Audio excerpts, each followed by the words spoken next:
Unfiltered Podcast. What's up, everybody? Today we're going to be talking about, guess what, more and more marketing stuff. But I want to segment and talk about something really in particular that I think a lot of people in the real estate industry don't really understand yet, and that is content marketing. What the hell is it? What kind of content do you create? And more importantly, where the fuck do you start? That is the name of the game. And who we're bringing on today is what I'd like to get out of this show is we're going to walk through. There's all different forms of content. As a matter of fact, you're listening to one form of our content in the form of a podcast. But you could create a video series. You could be blogging. You could just be storytelling. You could be creating case studies on the deals that you're already working on. But the purpose of this show is that there's not a shortage of content to create. There's a shortage of people telling you how to fucking do it, period. So what we're going to chat about today is give you guys a bunch of different ideas, everything from TikTok to social media to video to podcasting. And we brought on an expert that this is all she does. Like, she's a content marketing chick. She knows a lot of this. She speaks the language. Dudette. There we go. And so without further ado, let's go ahead and introduce our guest, Miss Lindsey Phillips. How are you? I am awesome. I love your name, Real Estate Marketing Dude. So yeah, I guess I'm the content marketing dudette. There you go. But I mean, you hit the nail on the head, right? It's like there's content marketing, and some people think, oh, I don't really need to do it. You kind of do, especially because out there's so much noise, and you need to differentiate yourself, and you need to build your authority. So you're like the go-to person to work with and do deals. And really in real estate investing, whether you're, just doing deals, joint ventures, whatever, or you're a coach or you're an educator in the sphere, it's all about building relationships and building trust. Yep. People don't hire you because you have a license or you're a lender or the fact that you might buy their house. They're hiring you because of what skills you have in your brain, and you know what to do with that license and those skills that you've already developed. So I want you to identify what you mean by authority, because I know a lot of our listeners are like, what do you mean?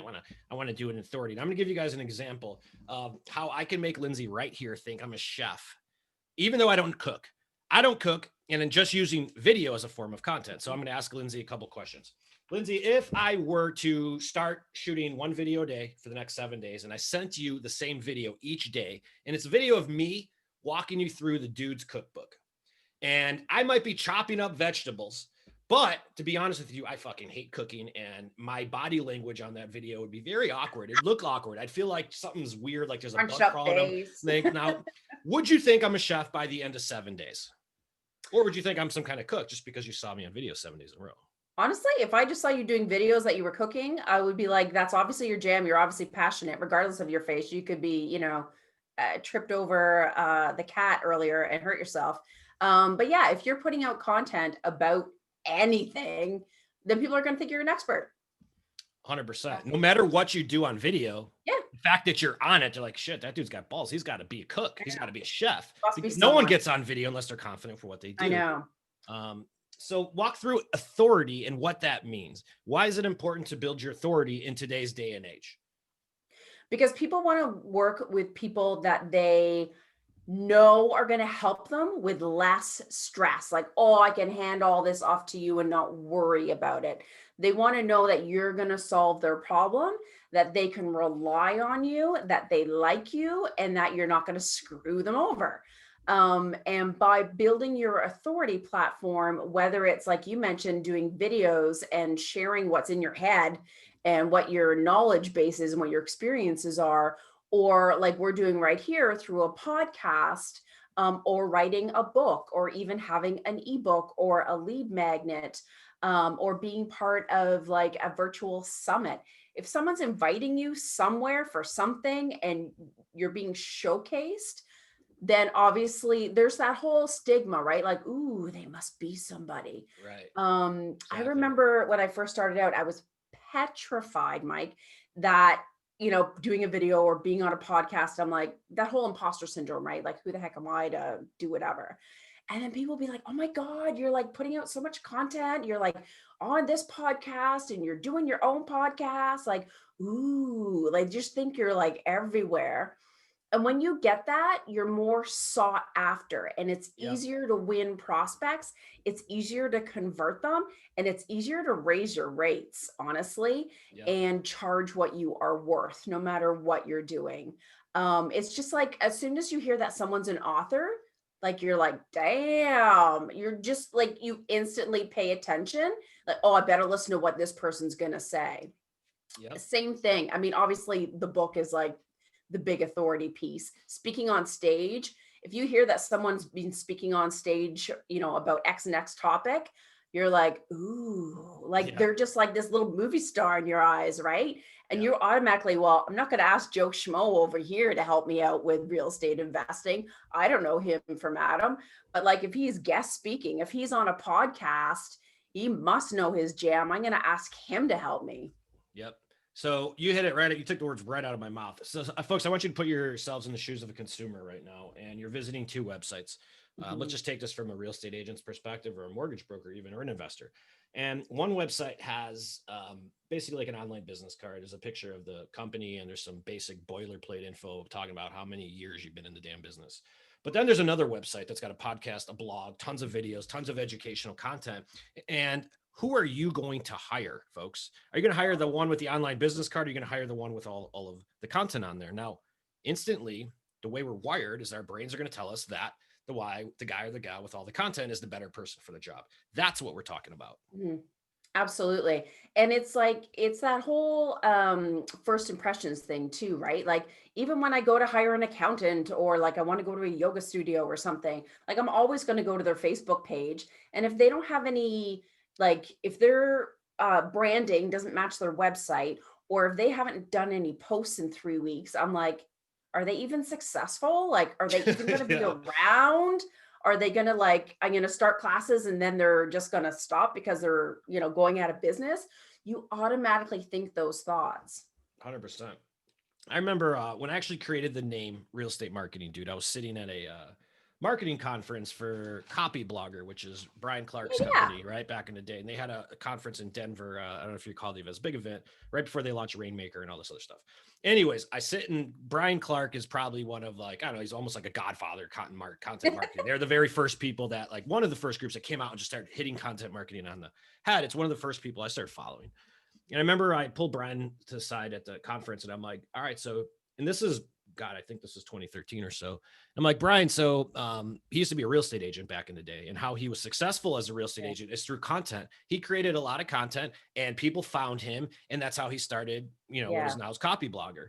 So it came from content creation. But I asked him, I go, Brian, would this ever work in the real estate industry? And point blank, he said, fuck no, they're too fucking lazy. Okay. So I go, okay. I can see that because I could see it. He goes, real estate industry is too damn lazy. They'll never create their content because most of them are a bunch of salespeople chasing checks. They're not looking at building a brand and building. Now, fast forward to today, and I would agree with that at the time. Yeah. Right. Because back then, when what's happened in the last 5 to 10 years has totally transformed and changed. Like, look at COVID. We doubled our ad spend for attention during COVID, and it's paying off right now. But here's my question. I believe that regardless of what business you're in, real estate agent, investor, mortgage broker, property management company, transaction coordinator, title company, escrow company, I don't care, anybody, any business, this isn't even a real estate thing. I think if you're not consistently creating content each and every month, I think you're shit out of luck and you're dead in the water. Oh, absolutely. Because there's a lot, especially within the online space. And like if you're in real estate investing and not just geographically located, and you can, partner with more deals or teach more people in a bigger scale, it's a bigger market and you need to stand out. You need to exponentially increase your visibility.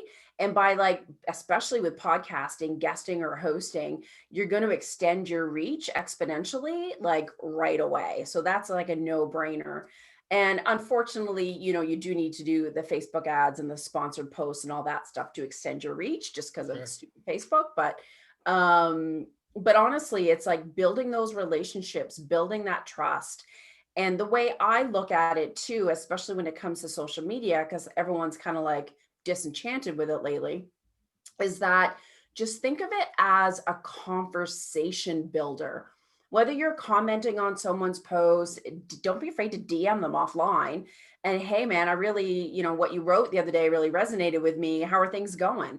And just kind of having that conversation back and forth so that they know that you're a real human being that actually gives a crap about them, like that, it doesn't take that much. You know what I mean? But everyone's under the assumption, Lindsay, that the content I create must always be selling our stuff. Is that true? No, oh my God, that's the biggest myth. I hate that. Tell I us can't why. stand that. It drives me nuts. Tell us why. Because think about if you're always go ahead and I got a rebuttal for it. Go ahead. Yeah, okay. I can't stand that. And I find there's some industries that do that more than others, especially retail and service industries, like bricks and mortar. I find they do that for some reason. But you always have to think about, what can I do today to show that I give a crap about my prospect, that I'm going to teach them whatever it may be, and show and be giving. You're serving them, right? Because they will follow you because they want more tips. And if they're engaged and they're listening and they're watching and they're following, they are more likely to come into your funnel and convert. And as well as that, you're naturally going to gain more trust. Where if it's just, oh, I've got a webinar, I've got a house to sell, I've got this deal, don't you want in? If you're all like that, people are, they're just, it's like a massive turnoff. You're like a used car salesman. It's brutal. Totally. So let's put this in a different perspective so all the real estate people can get here. And I'm gonna ask you guys a question. So all you guys work on your treadmill right now, or your bikes, whatever the fuck you're doing. Let me ask you a question, put it in just different relationship building format. When you guys go out on the weekends, and you're hanging out with friends and family, Saturday night, Friday night, are you guys always talking about work? Because if you did, that'd probably be the last time people would ask you to come out and hang out with you. Well, I know. especially speaking to the real estate agents, you guys are working in a referral dominated business, and you have to stay relevant. Same with you lenders out there. Real estate investors, not as much, they're chasing business.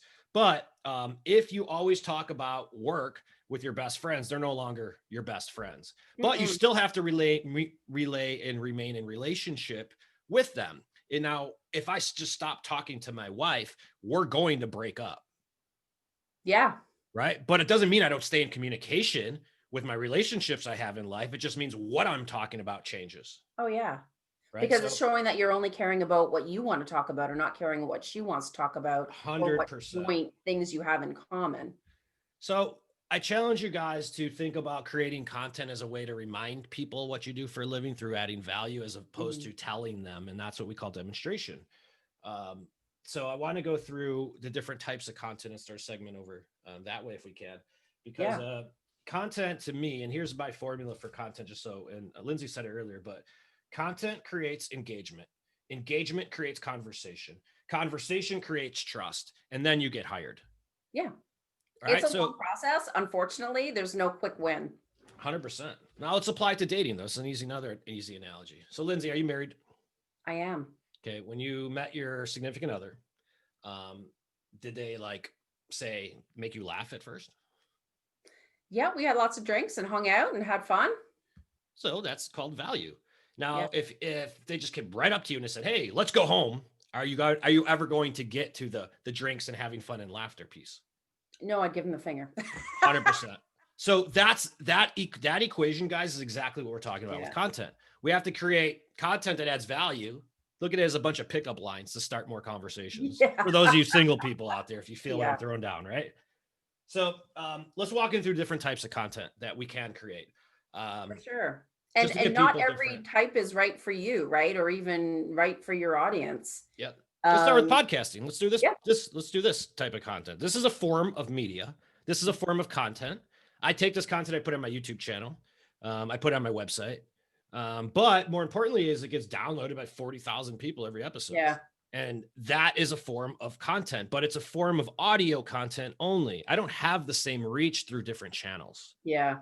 Right. But it's just, you guys got to realize that people consume content in different ways. So it's not so much about having a single source as much as it's about being everywhere all the time in multiple ways. And that's who people give in the most, is the one they see. Absolutely. And really understanding your audience. I mean, I had one client that was, everywhere, so to speak. And then he was like, "Oh, I got to get on Snapchat. Everyone's on there, blah, blah, blah."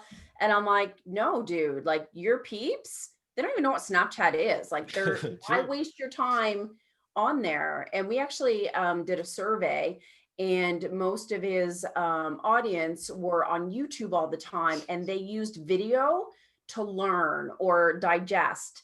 They weren't reading at all, like blogs, like nothing. So we invested most of his time on like building up YouTube and doing videos, doing live Facebooks to engage, because that's how they absorb information.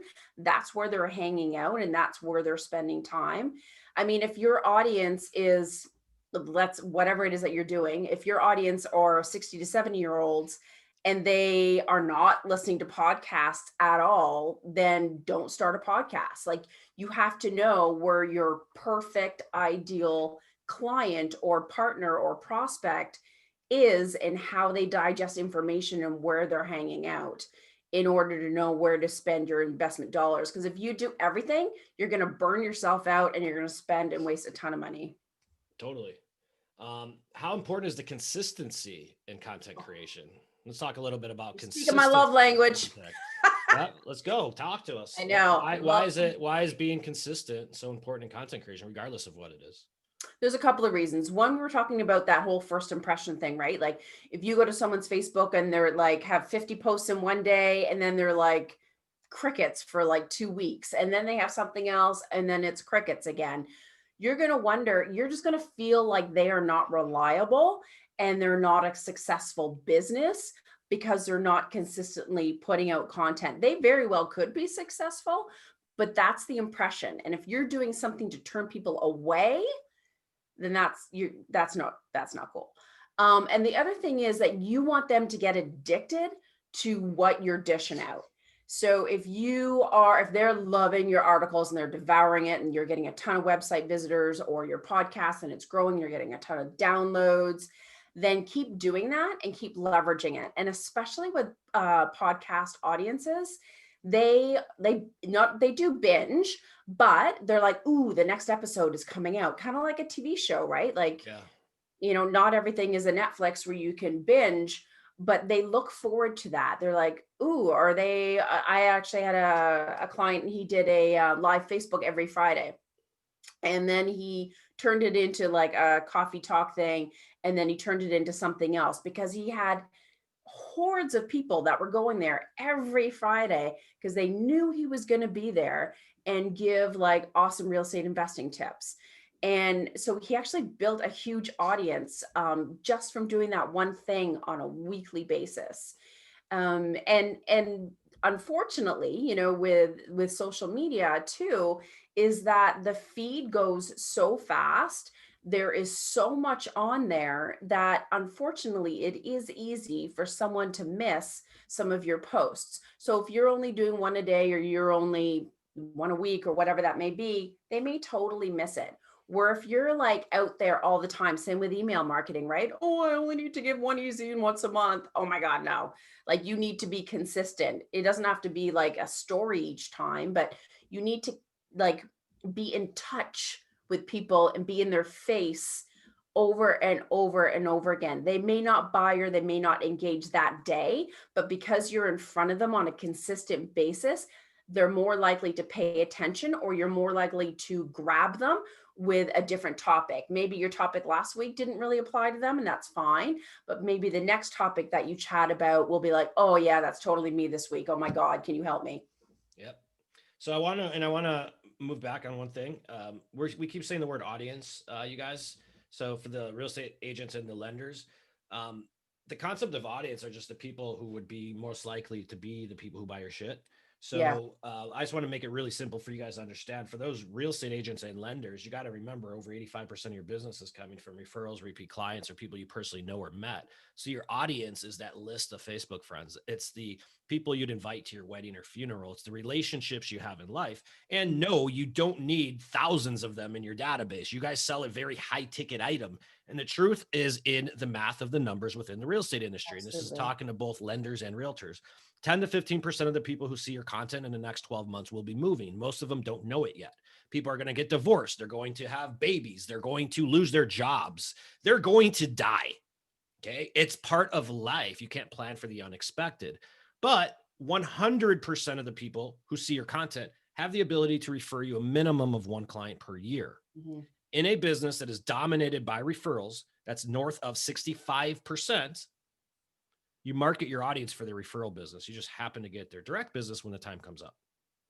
So Absolutely. I don't want you to think you have to have a list of 300 people or 3,000 people. You could have 200 people. As a matter of fact, that's all you need for a real estate agent. Yeah. Because It, this is a it depends local, it's a how many local of them business. are engaged. I mean, some people brag, oh, I've got 10,000 people on my e-list. Well, that's fine and dandy, but how many people are opening it? How many people are clicking? And how many people are hitting reply and actually responding? Love it. It's Here's how I love that. Podcast, right? Everyone's like, oh, I got so many downloads. Well, that's fine. But you also like, it's also fine to have a lower number of downloads as long as people are engaged and you're getting consistent leads and you're getting sales or relationships or whatever that may be from them. So good point. There's a difference between a database and an audience. A database is a bunch of information on a spreadsheet. It's not really worth anything. It's worth a piece of paper. The difference between a database and an audience is that same spreadsheet of people actually listen to what the fuck you say. That's an audience. They open your emails. They know who you are. If they hear the term real estate, they instantly associate your name or your brand with it. That's an audience, folks. So there's a difference, but you can only create an audience through consistent communication of the same people over time. When I talk to people about content, especially on video, I tell them the truth. I'm like, the only time this doesn't work is when people don't like you. And in all honesty, because if that's the case, they're not going to hire you anyways. No. But if you're a likable person, the vast majority of them are going to use north of 76%. You close with the first person they meet with. That's in lending. That's in real estate. So don't overthink this stuff, you guys. It's okay to repel people. Like it's okay to turn people away. I do it all the time. Because you don't want to waste your time with, people that it's just pointless. I do it all the time. My whole brand name is done that way for a reason. I want to repel all of the suits, absolutely, all of the people that I will never get along. You guys might take offense to my swearing. Great. We're not going to. You got to be authentic. That's the other thing with content. You're clearly authentic, but it's like you can't. Like there are some other people that are like polished and perfect and whatever, but you don't have to be them to be successful. You just have to be yourself and be honest and give and share and actually follow through with what you say, like integrity, like honestly, like, don't be afraid to be yourself or things not be perfect. Love it. So let's wrap this up with different types of content. You guys could do a podcast. Personally, I don't think podcast is the right form for a real estate agent, depending on how big your audience is, unless you're going to go national and you're going to do like an EXP nationally recruiting thing. But if you're, just marketing your database, a podcast is a challenge. I would tell you're better off in video, in my opinion, on that. Mm-hmm. But podcast is one form of medium. It works. Let's get into video, and I want to get into specifically case studies. There's so many people that don't do case studies on their own clients. We always brag about just listed, just sold. I'm guilty. Just listed, just sold. This is what people post on social media. Guess what you guys are doing? You're bragging about how much money you made, and people hate that. No. You're making your clients feel like a piece of meat. And I hate testimonials. Like, why don't you guys tell the story? Hear a story. Yes, thank you. HGTV has already done it. We're constantly creating case studies for people. For real estate agents, it's not just sold, just listed. It's this 75-year-old homeowner just bought their first house. Even at the age of 75, it still works. Here's how. Yeah. If you're a lender, it's saying this first-time home buyer didn't think home ownership was a realistic dream for them, especially because they just got their U.S. citizenship. But we changed that. Here's how. Yeah, absolutely. And people love stories. And I find that a lot of real estate investors and even other entrepreneurs are just afraid to like open the curtains on what goes on behind their doors. Like, I'm like, no, share exactly what you did today, good, bad, or the ugly. Do you know what I mean? Flip this house. Like you guys, the whole story is done. Let's do real estate investors specifically. You guys, in the eyes of the public, you're the biggest, baddest, most evil people in the fucking world. Like people hate you because they think you're going to rip them off. Let's be honest. It's the number one reason that real estate investors have. The number one thing a consumer thinks of when they see any of your marketing is this guy going to rip me off? They're skeptical. They're skeptical. So show them what you do with your damn deals. Show him the people you help, because real estate investors, you're not buying the house unless you're bailing someone out of a property. That's why you're buying it for pennies on the dollar. Okay. So tell the damn on the relationship that you have with that person and how you help them versus, I did this deal, look how much money I made. It's like, we have this over that way. we have this one gal. She's an investor in like I think it's Fort Collins, Denver, something like that, in Denver, Colorado. I mean, anyways, so she's a buy and hold investor, okay, and she steals houses from people that are just can't. They're on a way to foreclosure. Mhm. In her case study series, not only does she have the person whose house she ripped off, but they're thanking her for it. Right? Totally. It's like Totally. they're like, thank you so much for buying this house. And she's like, I just made 100 grand. This is great. And she's telling me thank you. See, the point is that she solved the problem. It's not about how much money you made. And It's how about much people that, stress that took off of her shoulders, and like she didn't have to deal with it. yep. You're just Yeah, totally humanizing the brand. I know. Let's talk Totally. about education. How many people don't have education on their sites? Whether you're a lender, whether you're a real estate agent, Mhm. or whether you're an investor, I see your guys' sites every day. There's a search bar to look for properties for sale. Yet you guys are trying to compete against Zillow. Zillow has $1 trillion more than you do. I Why the hell know. are you trying? Where you're going to compete and beat them is through storytelling, personality, and brand. Period. That's what they I never will know. have. So you guys, what kind of content, like what on your site demonstrates that you have the authority to help them make a wise financial investment? I know. I have a great story for you. Shoot. So one of my clients, he was getting into the investing industry, and he does it, and he wants to brand himself. And he is a pilot. I love this story. And Ooh. so he, wants to create his website, blah, blah, blah.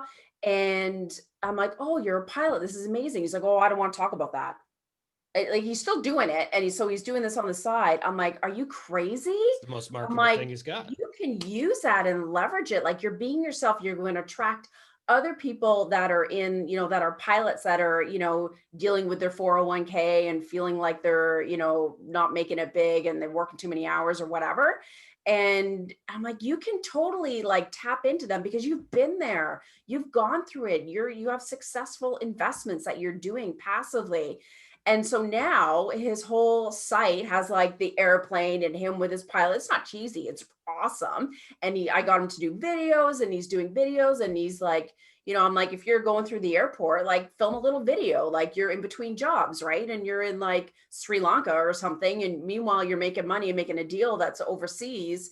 I'm like, you have to leverage who you are and share your story and educate other people. And his videos are like, he's like, oh my God, I'm getting so many comments. And I'm like, yes, you have to embrace who you are and Yeah. share stories and teach. Good content creation, I believe, isn't professional, it's personable. Yeah, And therefore it'll be professional, because I think the totally. whole suit and tie thing sort of went out the door in the last 10 years. And I the whole know. professionalism, especially with COVID right now. I mean, I don't think it's ever coming back in I know. professionalism. I'm wearing sweatpants Um, right now below. yeah, I'm not even wearing pants, so I don't even know what you're talking about. No, just kidding. Anyways, awesome show. Folks, I don't want you guys to overthink the content creation thing. It's anything that demonstrates what you do, whether it's educational material, whether There. it's case studies, stories, whether it's just you taking pictures of ugly or really cool looking houses and sharing that on Mm, social media. Anything that reminds your network what you do for a living without yeah, you having to say it is content. you got Um, Lyndsay, I want you to go ahead and take the floor. Let our listeners know how they can reach you if they want to engage you further, and we'll get this wrap.